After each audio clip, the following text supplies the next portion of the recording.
근데 이제 0.5가 나오면 주식 다 팔고 도망가야 되니까. 그러니까 얼마나 경제가 안 좋으면 0.5%이 나가겠어요. 상식적으로 금리를 많이 인하면 좋은 거 아니야? 라고 이야기하시는 분들한테 예, 그게 연준이 잘못했어요. 반성문 쓰는 건데 그게 그렇게 좋은 일이냐? 이렇게 이야기를 많이 하죠.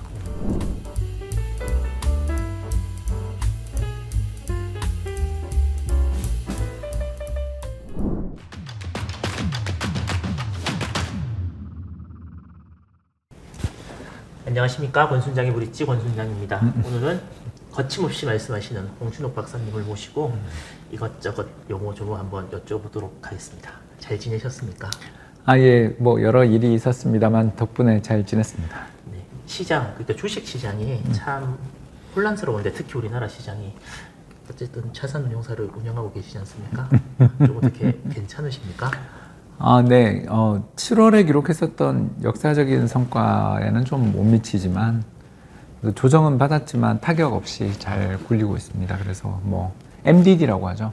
그 맥시멈 드로우다운을 최소화하는 게 목표니까.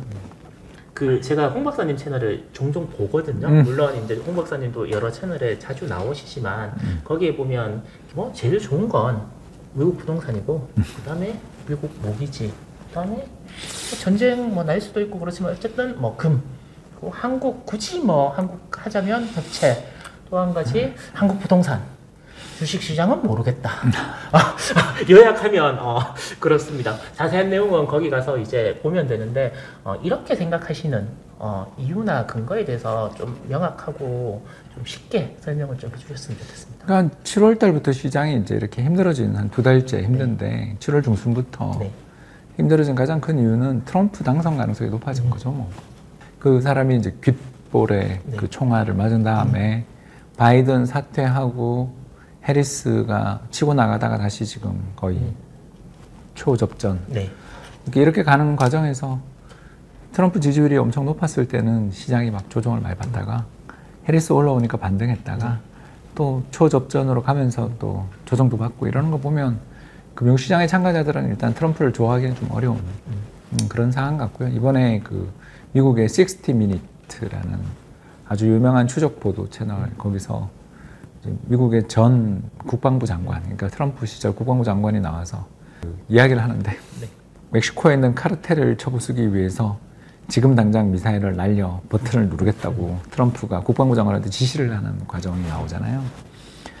일단 자기 우방국 그 나프타 자유무역협정을 맺어서 이렇게 굉장히 친한 우방국인 나라를 향해 그냥 미사일을 날리겠다라는 것도 일단 놀라웠고, 그건 또 미사일을 카르텔 지역에 날린다고 해서 마약이 없어지는 것도 아닐 텐데 그냥 쇼를 일단 거기다 날리고 난 다음에도 그게 뭐가 문제냐라고 하는 그 무식함, 이런 거 보면 이제 이 사람이 전형적인 그 파퓰리스트이자 그 2016년 대통령 할 때보다 상태가 더 안 좋아진 사람일 수도 있겠구나. 뒤로 갈수록 정권 후반에 그런 일이 있었다 그러더라고요.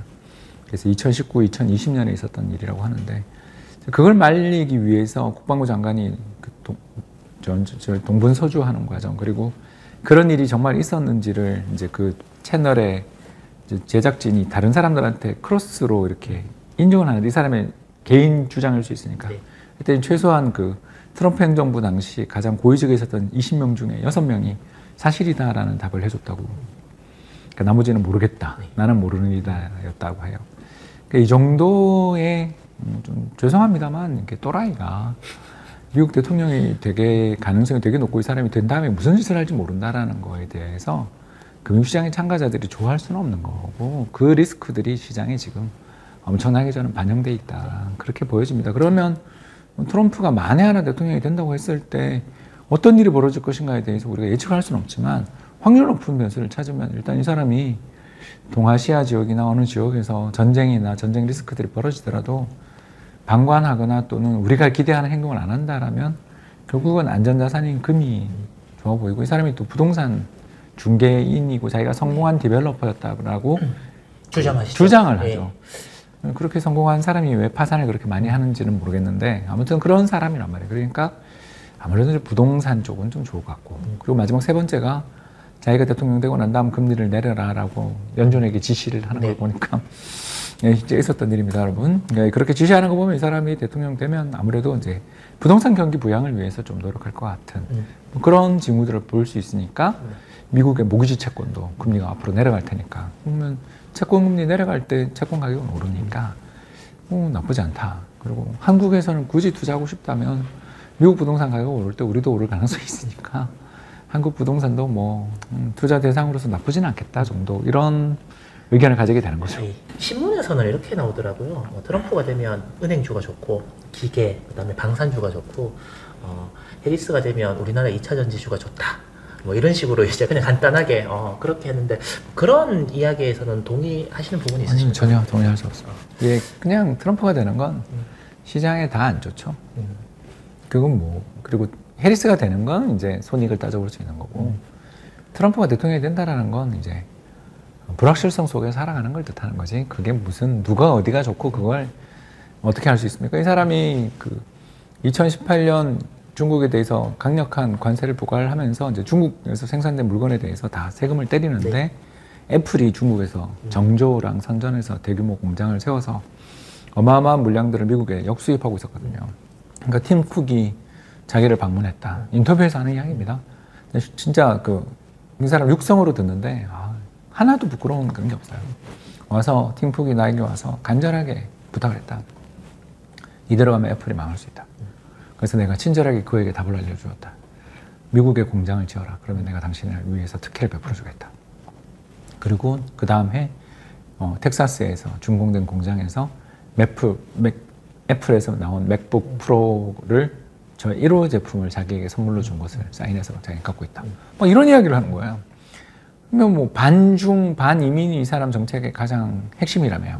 그러면서도 중국에서 생산된 제품에 대해서 관세 깎아주는 걸 아무렇지도 않게 해주는. 그 자기한테 와서 부탁하면 자기한테 뭔가 이렇게 공장 커팅식 이런 걸 참여할 수 있는 기회를 주기만 하면 자기는 그냥 언제든지 들어줘. 굉장히 권력지향적이고 또 주변 사람들한테 자기가 그 은혜를 베풀어서 존경받고 싶어하는 그런 전형적인 그런 사람이라고요. 그러니 뭐 이건 이제 민주주의 사회의 정치 지도자가 아닌 로마 황제 같은 그런 지향적인 사람인데 이 사람이 하는 정책의 일관성을 믿을 수가 있는가. 그래서 이 사람이 뭘 밀어붙이는 거에 대해서 예외 없는 지속적이고 꾸준한 일관된 적용 이런 걸 기대할 수가 없다면 그 혜택을 볼 기업들을 찾기도 어렵고 피해 볼 기업 찾기도 어려운 거죠. 좀 이제 여담입니다만 왜 이런 사람들을 미국뿐만 아니라 요즘 이렇게 보면 뭐 독일도 이번에 지방 선거 있었는데 극우 정당이 이제 뭐 다수당을 차지했다 이런 얘기였는데 왜 세상이 점점 이런 사람들이라는 표현이 좀 어떨지 모르겠는데 이런 사람들 더 좋아하게 되는 걸까요? 이거에 대해서 이번에 그 미국의 AQR 그러니까 세계적인 헤지 펀드인데요. 거기에 이제 창립자인 클리포드 에스니스라는 분이 계신데 이분이 아주 재밌는 보고서를 썼어요. 왜 시장은 비효율적으로 되고 있는가. 그래서 여러 가지 나옵니다. 뭐 인덱스 펀드 때문에 그렇고 또 고빈도 매매 때문에 그렇다. 막 이러다가 결론이 뭐냐면 SNS다. 그러니까 대중의 지혜라는 게 있지 않냐. 1번부터 100번까지 사람들한테 의견을 물으면 대체로 이 사람들의 의견, 평균적인 가장 빈도수가 높은 의견이 맞는 정답일 가능성이 있는데 문제는 이제 그 대중들의 지혜가 나오기 위해서는 다 분리되어 있고 혼자서 독자적인 생각을 해야 된다.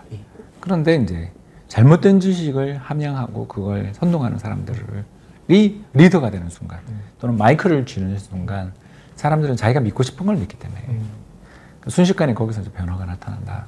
그래서 금융시장은 예전보다 훨씬 더 정보는 많지만 좋은 정보는 오히려 찾기 어려운 그리고 나쁜 정보, 대중을 현혹시키는 정보들만 돌아다니는 세상이 와서 주식시장이 더욱더 변동성이 커지고 시장이 비효율적으로 되고 있다는 걸 설득력 있게 주장을 하더라고요. 그러다 보니까 이제 사람들이 남의 의견을 함께 듣고 독자적인 판단을 내리기보다는 휩쓸리는 경향이 이전보다 훨씬 더 높아지면서 주식시장이 지금 생각해보시면 2018년 폭락, 또 2020년 폭락, 22년 폭락, 그리고 올해. 자주 있는 거죠? 예, 되게 이게 폭락이 자주 오고 있는 거죠. 이게 고빈도 매매 때문일 수도 있고, 뭐 세력들 때문일 수도 있지만, 저는 투자자들이 몰려와 다니는 것. 스토리텔링에, 저는 엔캐리 트레이드 청산 이런 게 대표적인 스토리텔링이라고 생각하는데, 그건 뭐 규모가 얼마 안 되거든요. 정말 통계로 잡을 수 있는 데이터를 다 찾아봐도 규모가 얼마 안 돼요. 안 되는데도 왜 그게 그렇게 큰 영향을 미치는가? 사람들이 그걸 사실이라고 믿는 순간 또 그걸 사실이라고 믿고 행동하는 순간 일단 그 시장이 휩쓸림이 나타나는 순간 누가 저가 매수를 안 하기 때문에 물론 이제 저희 같은 회사들이 리밸런싱 차원에서 들어갑니다만 저희야 뭐 아직 이제 700억 정도밖에 AUM이 안 되는 회사니까 저희들 힘만으로는 참 한계가 있다 그런 생각을 많이 하게 됩니다. 그리고 제가 최근에 그 3프로에 나오셨을 때 뭐 모르고 시행하면 바보고 알고도 시행하면 삐꾸라고 말씀하셨나? 제가 그거 보고 혼자 아침에 듣다가 빵 터져갖고 있는데 여기 금투세에 대해서 뭐 몇 번 말씀을 하셨다는 걸로 알고 있는데 가장 큰 문제 홍 박사님은 어떤 부분이 가장 큰 문제라고 생각을 하시는지요? 그러니까 밸류업 차원에서 같이 이루어졌으면 좋겠는데 그거 없이 그냥 세금을 걷겠다라는 의지밖에 없는 것 같아서 그게 이제 2022년에 통과가 됐으니까 2년 유예했고 이제 또 2년이 지났으니까 지금 또 해야 되는 시기가 된 건 사실이고 맞아요. 사실 저는 지금 우리나라의 국가 재정이나 먼 미래의 어떤 재정 수요를 생각할 때 세금을 더 걷어야 된다는 것에 대해서는 저도 동의하는 사람이에요. 캐피탈 게인 텍스가 대부분의 나라에 있기 때문에 한국에서도 도입돼야 된다는 주장에도 동의하고 실제로 우리나라의 그 자본시장 관련돼 있는 세금이 굉장히 번잡하고 솔직히 말해서 이건 정말 세법 전문가들 아니시고는 이게 이 세금을 내가 왜 맞는지도 모를 정도로 복잡해요. 그걸 이제 좀 뭐랄까요 통합한다는 측면에서 금투세는 긍정적인 면도 있어요. 다만 이제 금투세 도입하는 과정에 전제 조건들이 좀 필요하지 않냐. 일단 첫 번째 전제 조건은 5천만 원이라는 한도가 무슨 근거냐. 이게 근거가 없다라는 거예요. 예금자 보호 한도가 5천만 원이어서 뭐 제가 생각했던 이유입니다. 그리고 또 이제 우리나라 4인 가족의 중위소득이 한 5천 정도 되거든요. 그렇다면 그렇게 정하지 말고 통계청에서 매년 발표하는 우리나라 4인 가족의 중위소득에 연동한다. 그러니까 금액을 정하는 게 아니라 그렇게 해야 하는 게 아닌가. 그러니까 우리가 최저임금이 올해 얼마 하듯이 중위소득도 발표하잖아요. 그런 중위소득 발표하듯이 그것도 기준을 인플레이션과 소득 수준에 연동해서 상향 조정하는 게 일단 그게 법이 제대로 된 법 아니냐 이렇게 생각하고요. 그리고 이제 두 번째로 좀 말씀드리고 싶은 건 우리나라가 주식시장이 엄청나게 저평가되어 있는 시장에서 그 저평가되어 있는 시장에서 운이든 능력이든 아무튼 돈을 번 사람들한테 세금을 걷겠다라고 이야기를 하시는 거니까 그럼 우리나라 주식시장에서 돈 벌 수 있는 시장 구조를 좀 만들어줘야 되는 거 아니냐. 그러면 세 가지 문제가 있겠죠. 첫 번째는 상법 개정 문제가 있어야 될 거고요.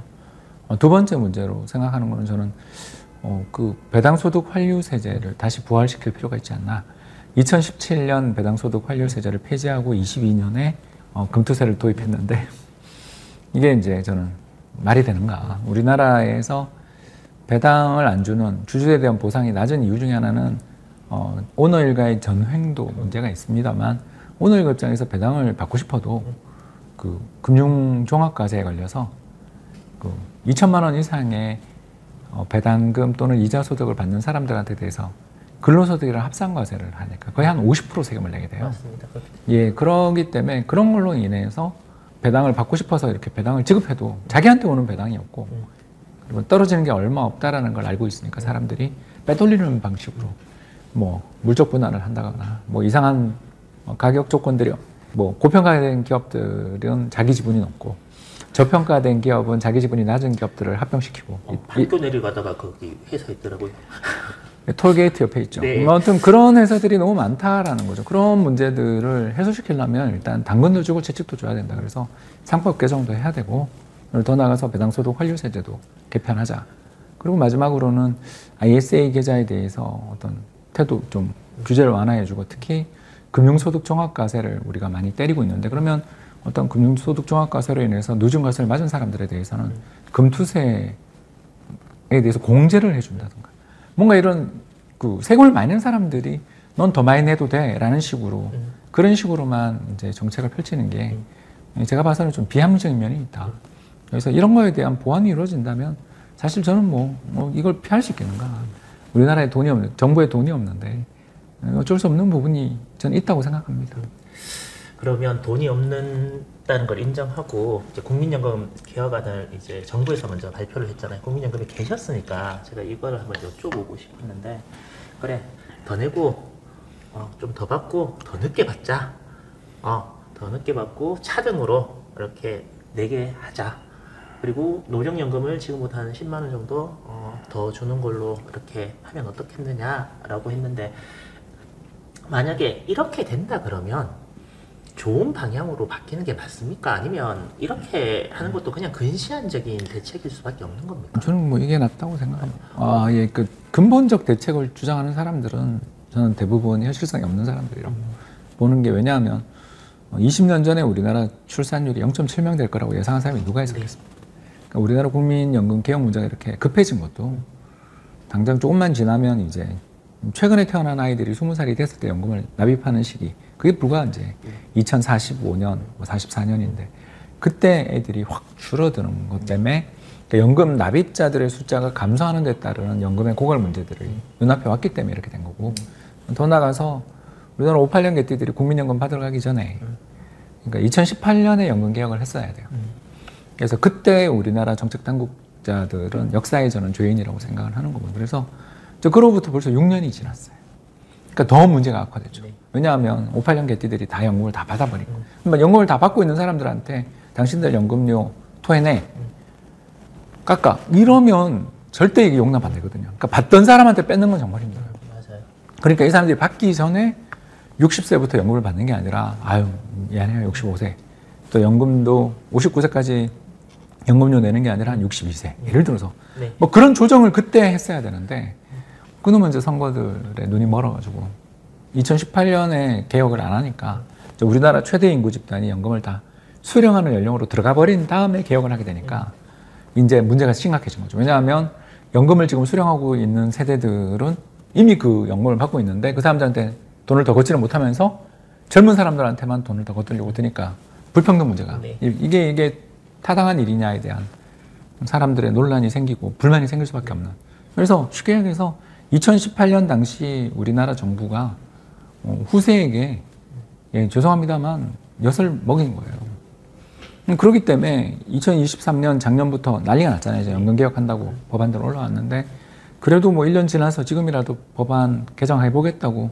정부가 뭐 대략적으로 다 만족할 수는 없지만 그래도 순차적으로 연금료를 인상하고 특히 나이 든 사람들부터 더 많이 내고 젊은 사람들은 천천히 인상한다. 어떻게 본다면 굉장히 그래도 신경을 쓴 법안이라고 저는 생각하고요. 특히 그 안에 국민연금 수익률을 개선시키면 2070년까지도 고갈 안 된다. 뭐 이런 이야기들 나오는 거 보면서 제가 그동안 했던 주장을 약간이나마 귀에 기울인 신분이 한두 명 있었구나 싶어서 그나마 낫다 이렇게 생각합니다. 이대로 계속 가는 것보다는 이렇게라도 바꾸는 게 낫다라는 2007년 개혁이 그 노무현 대통령 때 개혁이 그나마 연금의 고갈 시기를 많이 늦춰줬잖아요. 물론 저는 연금을 65세에 수령하게 된 69년생입니다. 근데 이제 그 연금 개혁의 최대 피해자죠. 저희 69년생들이. 그러나 그럼에도 불구하고 저는 그때 노무현 정부 보건복지부 장관 하던 미스터 유를 비롯한 여러 분들이 노고를 좀 인정하는 쪽입니다. 왜? 그때라도 그 개혁을 했기 때문에 그나마 지금 그로부터 2007년부터 지금까지 한 17년 동안 그래도 국민연금 고갈 이야기는 나오지만 그래도 막상 그 고갈 시기가 엄청 땡겨진다거나 뭐 문제되지 않고 왔죠.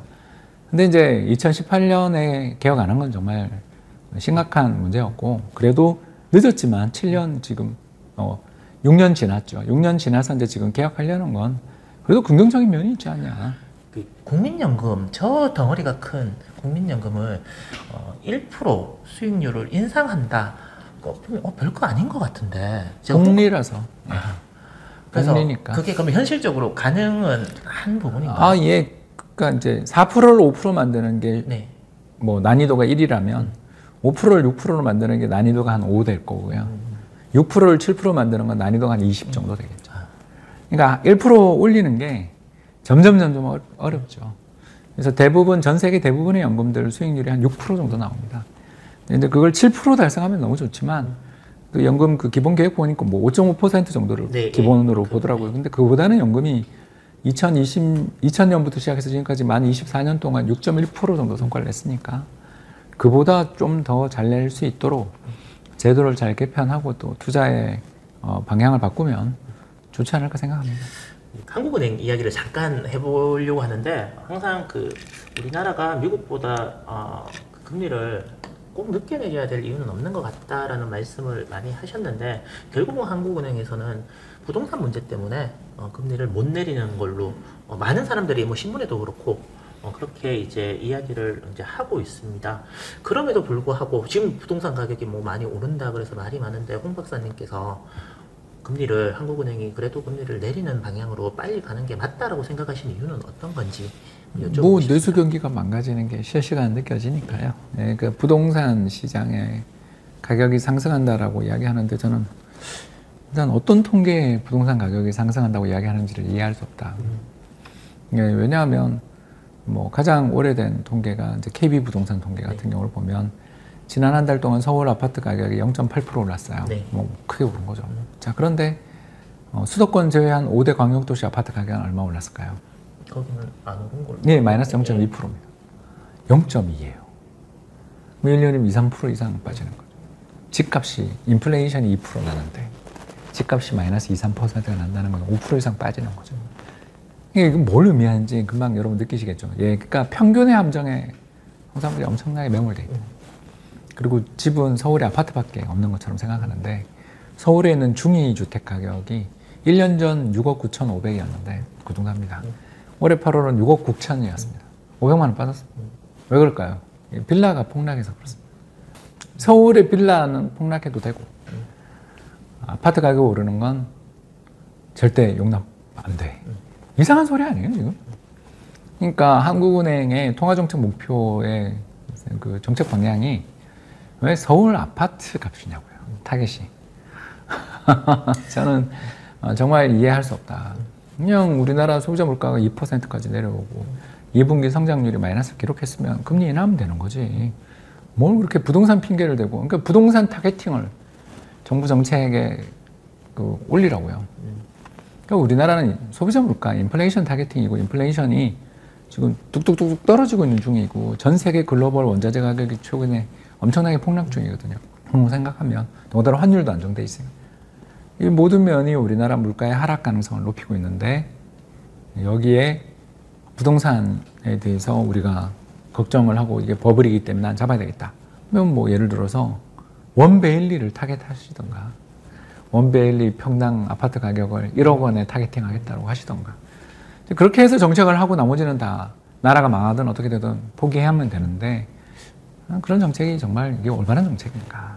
제가 이야기하고 싶은 것은 불가능한 일을 가능한 것처럼 이렇게 우기지 말자는 거죠. 혁신도시 만들고 행복도시 만들었어요. 그런데 수도권 집중화는 더 심화됐어요. 그린벨트도 만들고 서울 근처에서는 공장도 못 짓겠는데 수도권 집중화는 더 심화됐어요. 자, 이렇게까지 했는데도 수도권 집중화가 해소가 안 되면 그거는 어쩔 수 없는 추세 아니냐. 그 출산율이 떨어지는 거에 대해서 막기 위해서 많은 노력을 했다라고 정부는 주장하잖아요. 저는 전혀 노력을 안 했다고 생각하는 사람이지만 아무튼 그런데 어떤 정책을 해보고 난 다음 안 되면 어쩔 수 없는 건데 우리나라 수도권 집중화가 그런 거 아니에요?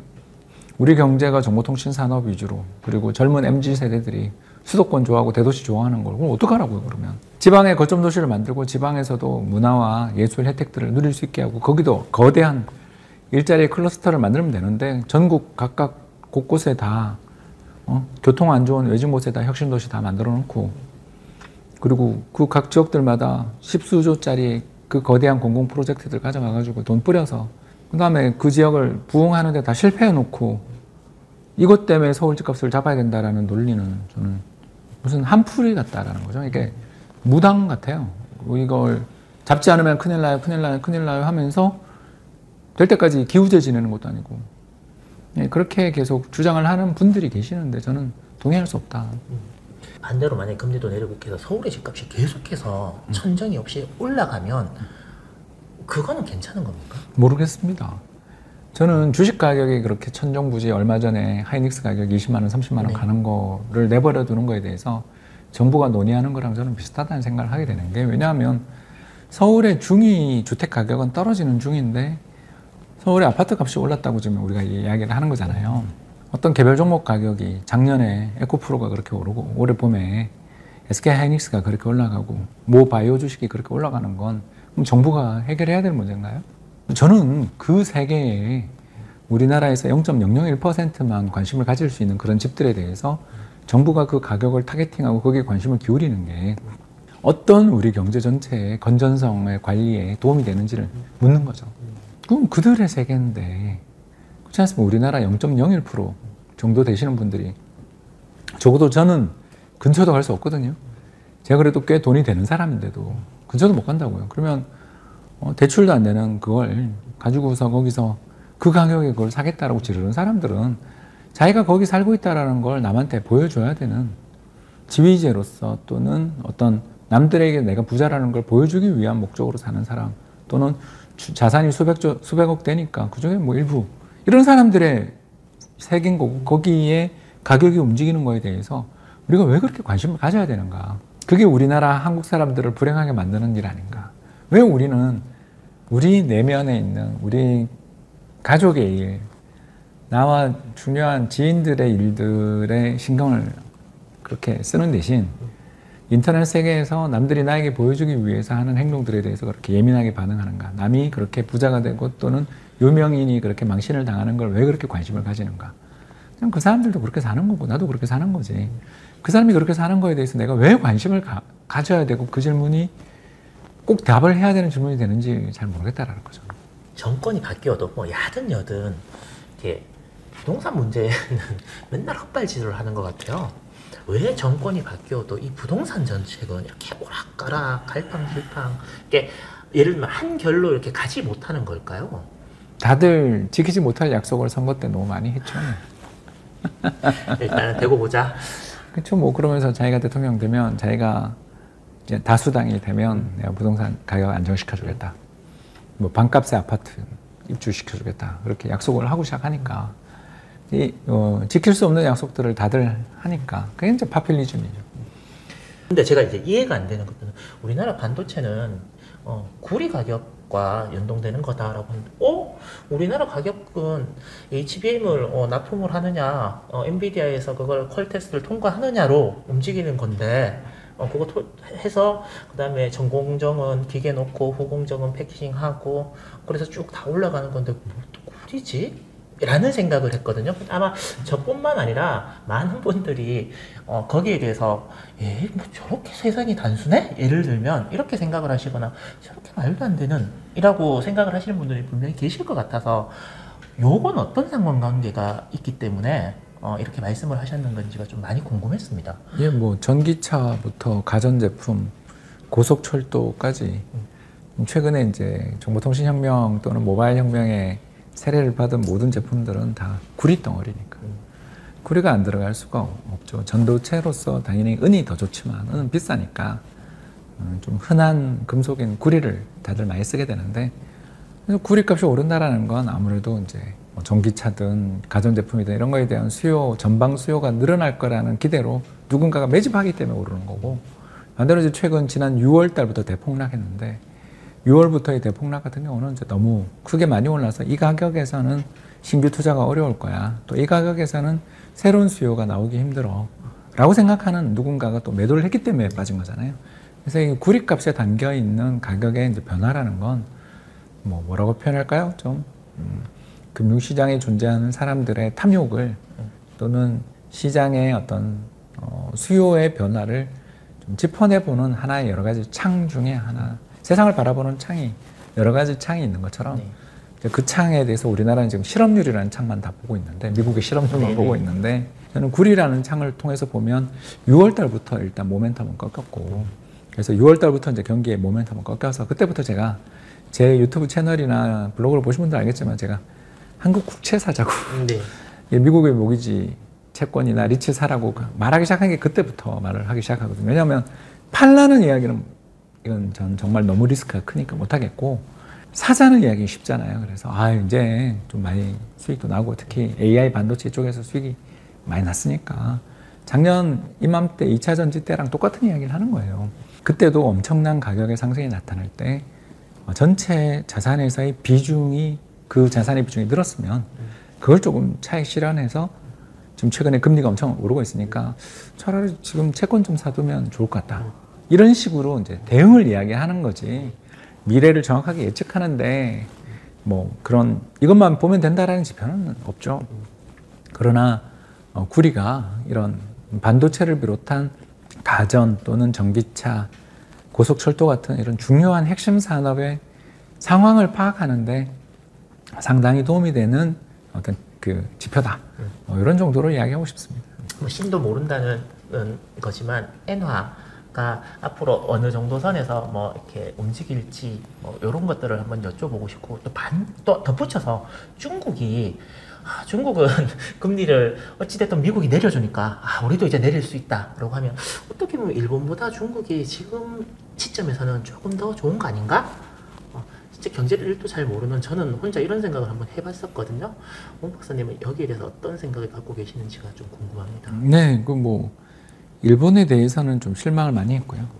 일단 엔캐리 트레이드가 청산되냐 안 되냐를 떠나서 현재 물가 수준에서 정책금리를 인상해야 되겠다고 판단했던 일본은행의 그 무리들에 대해서는 이제 사람이란 말도 아까운 그 집단들에 대해서는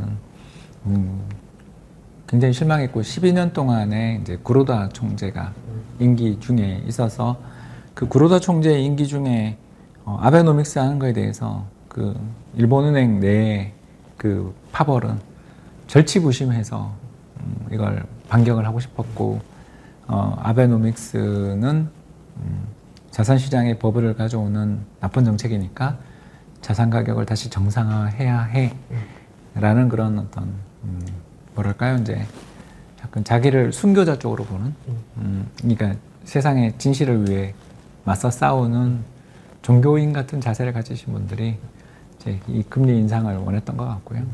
그 결과 뭐 저는 돈을 벌었습니다만 애를 많이 들고 있었으니까. 근데 참 일본 경제의 미래에서 이제 불확실성 똑같죠. 트럼프가 당선될 때 미국 경제의 불확실성이 높아지는 것처럼 일본도 지금 우에다 같은 그 사람이 일본은행 총재로서 또 추가적인 금리 인상을 단행하겠다는 그런 기대나 예상이 나오는 상황이 됐다라는 건 일단 일본 재산에 대해서 제가 가지고 있었던 그 전에 그 낙관론을 좀 꺾어야 되는 적어도 뭐 중립 정도로 이제 낮춰야 되는 굉장히 낙관적이었는데 좀 많이 아쉽죠. 그런 면에서 보면 중국이 이제 미국 금리 인하의 최대 수혜자라는 건 뭐 저도 동의하는데 이제 다만 거기는 죽자고 정부가 뭐라고 표현해야 될지 모르겠습니다만 하지 말라는 짓만 하고 있으니까 뭐 조금 더 지켜봐야 되지 않을까 생각합니다. 미국이 이제 금리 인하를 할 텐데 거의 대다수의 분들이 이제 원래 3번 내린 건 기정사실. 여기에서 이제 빅컷 0.5%를 내릴 것이냐 안 내릴 것이냐가 이제 굉장히 설왕설래가 많던데 홍 박사님 제가 알기로는 그냥 0.25%씩 이렇게 내려도 충분하다 그랬는데 최근에 연준 뭐 뉴욕 연준이나 이런 사람들 얘기하는 거 보면 우리 조금 더 내릴 수도 있어 크게 라고 하는 뉘앙스를 이제 풍기는 것 같더라고요. 혹시 이 부분에 대해서는 뭐 0.25%씩 계속 3번 내릴 거라고 생각을 하시는지 아니면 빅컷의 가능성도 있다라고 보시는지요? 뭐 0.25%를 희망합니다. 희망은. 예, 전망은 0.5 가능성도 있고요. 근데 이제 0.5가 나오면 주식 다 팔고 도망가야 되니까. 그러니까 얼마나 경제가 안 좋으면 0.5%이 나가겠어요. 그러니까 저는 그렇게는 보지 않는데 또 희망하죠. 0.25% 정도 안 되겠나. 그렇게 보고 있습니다. 왠지 그 희망이 맞았으면 좋겠다라는 생각을. 예, 저도 맨날 틀려요. 근데 왜 사람들은 0.5를 하면 주식시장이 좋아질 거라고 얘기를 할까요? 네, 뭐 시장에 몸담은 기간이 짧아서 그렇죠. 이제 투자를 한 경험이 없고 또 저는 뭐 몇 년 이야기하면 그때 어떤 리서치가 바로 상기가 되는 게 왜냐면 그때 현직에서 치열하게 운용을 하고 있거나 또는 전략가 생활을 하고 있거나 혹은 뭐 예를 들어서 환율 전망을 하고 있었기 때문에 제가 이제 증권업계를 떠났던 그 유일한 시기가 이제 국민은행에 한 6년 정도였기 때문에 그때는 외환에 있었고 그러니까 이런 시기들에서 저는 매해 안 힘든 해가 없었거든요. 그 대중이랄까요? 또는 뭐 일반적인 그 상식이라는 걸 갖고 주식시장에 들어오면 망한다라는 걸 너무나 잘 알고 있어서 상식적으로 금리를 많이 인하면 좋은 거 아니야? 라고 이야기하시는 분들한테 예, 그게 저기 연준이 잘못했어요. 반성문 쓰는 건데 그게 그렇게 좋은 일이냐? 이렇게 이야기를 많이 하죠. 이렇게 쭉 여러 방면에서 굉장히 오랫동안 일을 하셔서 다 이제 말씀을 이제 하시잖아요. 홍 박사님 개인적으로는 내가 그래도 이때까지 이렇게 이코노미스트로 있으면서 제일 자신 있는 분야는 어떤 건지. 부동산 같은데. 부동산요? 제일 쉬워요. 제일 쉬워요? 부동산에 얘기하셔서 제일 욕을 많이 얻어먹고 계시는 걸로 제가 알고 뭐 있는데. 최근 5년 사이에는 틀린 적이 없는 것 같은데요. 네. 그전에는 틀린 적이 있었고요. 2020년에서 21년 넘어갈 때부터 부동산 시장에 대해서 매도 쪽으로 좀 조심하자, 이거 버블이다. 그렇게 외쳤고, 22년에는 제가 직접 집을 살 정도로 부동산에 대해서 계속 좋은 매수 의견을 계속 유지하고 있고, 그때부터 지금까지 계속 부동산 시장 좋게 보고 있거든요. 이 경기에 경기도 안 좋고 대출도 많고 대출도 규제한다 그러는데도 진짜 앞으로도 부동산이 좋을까요? 좋은 이유는 어떤 걸까요? 이번에 SK 하이닉스 임단협 보시면 알죠.